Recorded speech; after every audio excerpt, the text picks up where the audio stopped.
O Senhor esteja convosco. Proclamação do Evangelho de Jesus Cristo segundo Mateus. Glória a vós, Senhor. Naquele tempo, Jesus disse aos seus discípulos: a vinda do Filho do Homem será como no tempo de Noé, pois nos dias antes do dilúvio, todos comiam e bebiam, casavam-se e davam-se em casamento, até o dia em que Noé entrou na arca. E eles nada perceberam, até que veio o dilúvio e arrastou a todos. Assim acontecerá também na vinda do Filho do Homem. 2 homens estarão trabalhando no campo, um será levado e o outro será deixado. 2 mulheres estarão moendo no moinho, uma será levada e a outra será deixada. Portanto, ficai atentos, porque não sabeis em que dia virá o Senhor. Compreendei bem isso. Se o dono da casa soubesse a que horas viria o ladrão, certamente vigiaria e não deixaria que a sua casa fosse arrombada. Por isso, também vós, ficai preparados, porque na hora em que menos pensais, o Filho do Homem virá. Palavra da salvação. Glória a vós, Senhor. Pelas palavras do Santo Evangelho sejam perdoados os nossos pecados. Amém. Meus irmãos, hoje então a igreja começa, como eu falei, esse tempo do Advento, essas 4 semanas de preparação para o Natal. E no tempo de Advento, a igreja recorda o nascimento de Jesus, a vinda do menino Jesus, mas também a igreja celebra a sua expectativa pela segunda vinda de Jesus. Ou seja, nós recordamos a nossa esperança do encontro definitivo com Deus. Inclusive, sobretudo no início do Advento, as primeiras leituras. Quando chega ali a partir do dia 17 de dezembro, quase que uma novena dentro do tempo do Natal, de 17 até o dia 24, aí os textos já vão nos conduzindo mais ali para a manjedoura. A gente vai falando mais propriamente do nascimento de Jesus, o anúncio do anjo, assim por diante. Agora, no início, a gente vê textos que vão nos apontando mais para essa vigilância, essa atenção que Jesus requer de nós para a sua segunda vinda. Está sempre nos prevenindo, sempre nos alertando, vários textos. E aqui esse de hoje, eu gosto porque ele compara a vinda dele com o tempo de Noé. Vocês viram aqui. Eu considero Noé um excelente modelo que aponta para Jesus como nosso Senhor e Salvador. Ele diz aqui, ó, a vinda do Filho do Homem vai ser como nos dias de Noé. Pois Noé é como se fosse um segundo pai da humanidade, né? Depois de Adão, primeiro pai dos homens, Noé. Ali é o segundo, de alguma maneira. No tempo do dilúvio, ali no tempo da Arca de Noé, todos comiam e bebiam, casavam, se davam-se em casamento, viviam ali como que despreocupados, até o dia em que Noé entrou na arca. E eles nada perceberam, olha aí, até que veio o dilúvio e arrastou todos. Estavam como que adormecidos, porque estavam distantes de Deus. Se a gente for lá no relato do Gênesis, diz aqui, né, Jesus fala, eles comiam, bebiam, casavam, se davam-se em casamento, mas eles também faziam muitas guerras, muita violência, muitos pecados ali, havia muita maldade na humanidade. E a imagem, quase numa linguagem humana, é de que Deus teria se arrependido de ter criado o ser humano. O dilúvio, ele cai sobre a terra como se fosse o choro de Deus sobre a humanidade, né? O mar ali se compara até a lágrima, né? Salgado e tudo, inundando a humanidade, Deus como que arrependido de ter criado o ser humano. Mas ele encontra em Noé um homem justo, uma exceção, um homem justo dentro da sua geração foi Noé, diferente dos outros que viviam adormecidos. Aliás, a segunda leitura também bem interessante, falando sobre esse tempo, né? São Paulo vai falar, o tempo da igreja, se a gente fosse pegar assim a lógica do dia, tarde, noite, madrugada, o tempo da igreja, ele estaria onde? Ele estaria durante a noite, e não durante o dia, porque nós caminhamos na visão, na fé e não na visão. Então, nós não caminhamos durante o dia, nós, a igreja, todos nós caminhamos na noite da fé.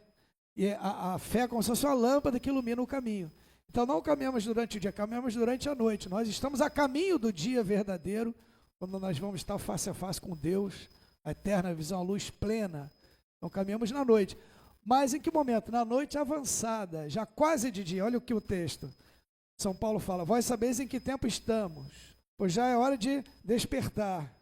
A salvação está mais perto de nós do que quando abraçamos a fé. A noite já vai adiantada, olha aí, o dia já vem chegando. Então, como se fosse aquela madrugada avançada, já no cantar do galo ali, já quase chegando amanhã. Esse é o tempo da igreja. Há 2000 anos, ela pode durar quantos anos forem, mas se a gente for fazer essa imagem, assim, em que momento de um dia está a igreja? Está durante a noite, noite avançada, quase dia. O dia já se aproxima.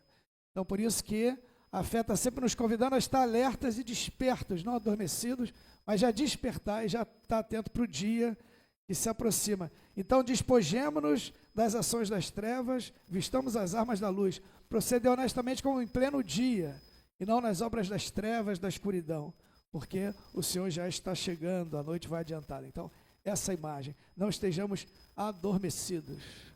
Pessoas, muitos que nós convivemos, que vivem distantes de Deus, ou como se Deus estivesse distante, vivem uma vida indiferente a Deus, vivendo sua vida sem se preocupar. Não é essa a nossa fé, não é a vida do cristão. Nós sabemos que temos um Deus próximo, muito próximo a nós como ninguém, que nos acompanha, que ouve a nossa oração, que conhece as nossas aflições, que caminha conosco, vai à nossa frente, que nos chama a segui-lo. É o Emanuel, o Deus conosco. Então, estejamos atentos, como Noé estava ali naquele tempo. E aí diz aqui que vai ser nos dias do Filho do Homem. Por que Noé eu considero um bom modelo da nossa relação com Cristo, inclusive? Eu falei, né? Na época de Noé, havia muita violência, muita maldade, mas Deus encontrou um único justo, um homem justo dentro da sua geração, que foi Noé. E por causa da justiça de Noé, Deus decidiu salvar do dilúvio Noé e sua família. Olha aí. Por causa da justiça, da obediência, da fidelidade de Noé, Deus decide salvar Noé e sua família. Ele, sua esposa, seus 3 filhos, suas 3 noras. Os 3 eram casados, não tinha netos ainda. Depois que a água cede, vem os netos e tal. Então, foram 8 ali. Ou seja, Noé e sua família foram salvos por causa da obediência de Noé. Então, se a gente for perguntar assim, qual foi a causa da salvação da família de Noé, do dilúvio? A causa da salvação da família de Noé foi a obediência e a fidelidade de Noé. Eles foram salvos gratuitamente, em nome de Noé, porque faziam parte da sua família. Percebem como isso é uma imagem de Cristo e da nossa relação com Ele?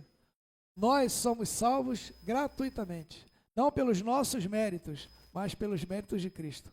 Como o pecado entrou no mundo por um só homem, Adão, assim também a salvação entra por um só homem, Jesus. E todos que estão unidos a Ele encontram a salvação. Gratuitamente, a salvação se dá gratuitamente pela fé e não pelas nossas boas obras. Nós somos salvos por quê? Por causa da justiça, da fidelidade, da obediência de Jesus. Nós que somos da família dele. Quem é a família de Jesus? Quem é meu irmão, minha irmã, minha mãe? Aquele que ouve as minhas palavras e as põe em prática. São os irmãos, é a família, é a igreja. Essa é a imagem. Então, muito importante isso. Mas como que Noé faz para salvar a sua família? Noé obedece a Deus e constrói uma arca. E nela ele coloca a sua família. Assim também Jesus. Como Jesus nos alcança? Como a salvação dele chega até nós? Jesus edifica uma igreja, constrói uma igreja e dentro dela coloca ali a sua família, que vai ouvir a sua palavra, que vai receber os sacramentos, vai conviver ali fraternalmente, caminhando para a salvação, gratuitamente por causa da obra dele. Mas a família de Noé, que foi salva gratuitamente, por causa das obras de Noé e não pelas próprias, ela precisou dar alguma correspondência? Ela precisou fazer alguma coisa para encontrar a salvação? Precisou. Uma coisa ela precisou fazer e uma segunda coisa ela fez também, mesmo sem precisar, mas se sentiu chamada a fazer e fez. O que a família de Noé precisou fazer para encontrar a salvação? Ela ouviu a Noé. Ela ouviu Noé. Acreditou quando Noé falou. Um anjo apareceu para mim, Deus apareceu para mim, mandou construir uma arca, falou que vai vir um dilúvio, vai morrer todo mundo, a gente vai entrar na arca e vai ser salvo. A família de Noé acreditou nele. E quando Noé falou, vamos, entra na arca, a família de Noé entrou na arca junto com ele. Ou seja, ouviu Noé, acreditou em Noé, obedeceu a Noé e seguiu a Noé. E entraram na arca. Assim nós também. Nós somos salvos gratuitamente, mas o que se espera de nós? que nós ouçamos a Jesus. Nós devemos acreditar nele, obedecer a Jesus e seguir a Jesus. Quando ele nos chama, a gente o segue e entra na barca de Pedro, entra na arca de Noé, entra na igreja, fora da qual a gente não vai encontrar salvação. Como se salvar do dilúvio fora da arca de Noé? Não tinha como. Essa é a imagem da nossa presença na igreja. Só unidos a Cristo, obedecendo a Ele, ouvindo a Ele e o seguindo, nós vamos ser salvos da morte. O mar ali, uma imagem da morte muito clara. Então, isso que eles precisaram fazer para serem salvos gratuitamente. A correspondência era essa: ouvir, obedecer a Jesus e segui-lo. E aí uma segunda coisa, que eu nem digo que era necessária, mas é claro que eles fizeram, diz lá o texto do Gênesis, se a gente for lá, a família de Noé fez o quê? Ajudou Noé a construir a arca. Claro, seus filhos estavam ali com ele, o pai começou a construir, nós vamos te ajudar. E começaram a construir a arca também. Construíram todos, quando terminou, eles entraram na arca e foram salvos. Então, nós também, todos nós aqui ajudamos a construir a igreja. Nós edificamos a igreja, todos nós, cada um tem o seu papel, eu também, pregando o evangelho, celebrando os sacramentos, enfim, indo aos enfermos. Estou edificando os catequistas, o pessoal da liturgia, da música, cada um aqui, nós vamos edificando. O pai e a mãe de família edificando na sua casa, educando seus filhos, netos na fé, estão também construindo a igreja, edificando. Você está dentro da igreja, mas você ajuda também a construir a igreja. Então, por isso que eu considero Noé uma ótima imagem para a gente compreender como é a nossa relação com Cristo. A gratuidade da salvação que vem para nós por Ele, mas também a nossa correspondência, o que Deus espera de nós. E mais uma palavrinha aqui, permitam-me, no final diz assim, né? 2 homens vão estar trabalhando no campo, um será levado, outro deixado. 2 mulheres moendo no moinho, uma vai ser levada, outra deixada. Meus irmãos, isso aqui aí o pessoal fala de arrebatamento. Já ouviram essa história? Vai ter um arrebatamento, né? Às vezes tem essa ideia, né? Alguns vão ser arrebatados, levados para o céu. Tem muito nas tradições protestantes, muitas igrejas, tem várias teorias. Tá? Todo respeito aos irmãos protestantes. Isso não tem fundamentação, hein? Tá? Não tem fundamentação bíblica. Isso aqui é ler uma parábola de maneira literal ali. Não. Onde é que está isso nos padres da igreja? Não tem. Onde é que está isso na tradição da igreja, nos concílios, no catecismo? Não tem. Então, enfim, então eu não, muito tranquilamente digo para vocês, a gente precisa, por isso que a gente precisa da interpretação. Porque o texto está dizendo aqui, mas aqui a gente tem que saber ler. Né? Não é dessa maneira. O que se quer dizer aqui é que, olha, o destino vai ser diferente, não vai ser todo mundo o mesmo destino. Os dois estão trabalhando juntos aqui, eu vou junto aí pela velha amizade. Não. Cada um de nós vai ter o seu destino. Então, cada um de nós cuide de estar atento, desperto para o seu que vem. Né? Então, estejamos vigilantes. Sempre essa palavra que acompanha o evangelho, vigiar e orar.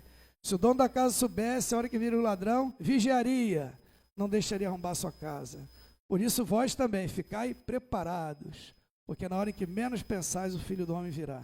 Então, meus irmãos, nós somos exortados à vigilância, à atenção, para que quando o Senhor vier, nos encontre atentos, preparados, prontos para a sua vinda.